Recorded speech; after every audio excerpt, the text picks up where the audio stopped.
Bia Kamal Kanwar Online TV kajan guasame arwaja bana link yam o jin mi jiram jidit gore bi subscribe kajan channel ame gore jin bi subscribe ko bi roin dialen konte banong ye katong nas bi ka chwaje ke Kamal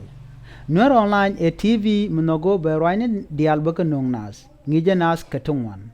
Nwar Online TV mnogo yelong bi chu nyak ne ko kien ka bi chu comment ki bi char bi chwale de pingwa da na chi video chi jagwe Eller bialin ke jan guasame eller metod. Kwar Asholo tribe ki doran shal ke Asholo ka panal state cha chang ka jandaro di ka pyro jaka chang culture ka kana chang mada rewe ka panal. Ajenen yename an kwar Asholo kana kwar nisal fakir ma yadit. Rajan banoten. Chet ka rajan chi kwar ni res Congo dak alar kwar nisal fakir ki kwar an shal ke iking Asholo te karon michalat kwar ni sarpakir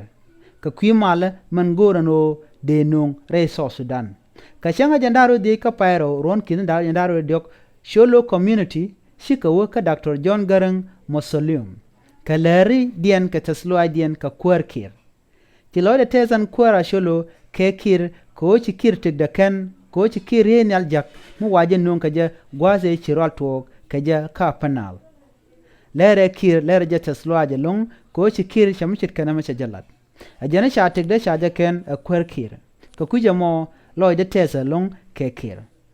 enta chang mu chwali changa jandaru de die ka pyro cha jaka chang me balos rewech ka apanal ki great apanal me balat ke ni chang ki nurun ka pyro ajana nama ladaje ke luzda ke ji ka no ba nyos win mono to ajin kwer mugwa Chikwara Asholo sharo da yajino kashe jan shanga mo jaje chu lakpin ke jaje kwengpin ala shang mo balos ko jen akwer milyanka eneka karwai nas ka wide rewich ka apanal estate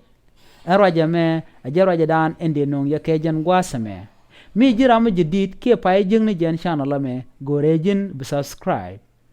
mi kuji Nwar Online TV gorejin bi ngajen wale bichulane Nwar Online bi roine dialen konde nunka katong naat ki katong nwari bi ka chwajege kami jiram jidit bichu subscribe ka bi notification bi chu twany ko bi roja ba nunka ka Nwar Online bi chwalinge Nwar Online lede ka queen nwari dial laratin content ore wen nwari nong nginyi to goal nying dul gorka nying community ka ki nying mada re nwari kelio kana wite ko ken ene roñ media mo gwa ka queen nwari la janu ngaten gore bishu subscribe ka bi nywa kane ko ken biata kamal gwanemal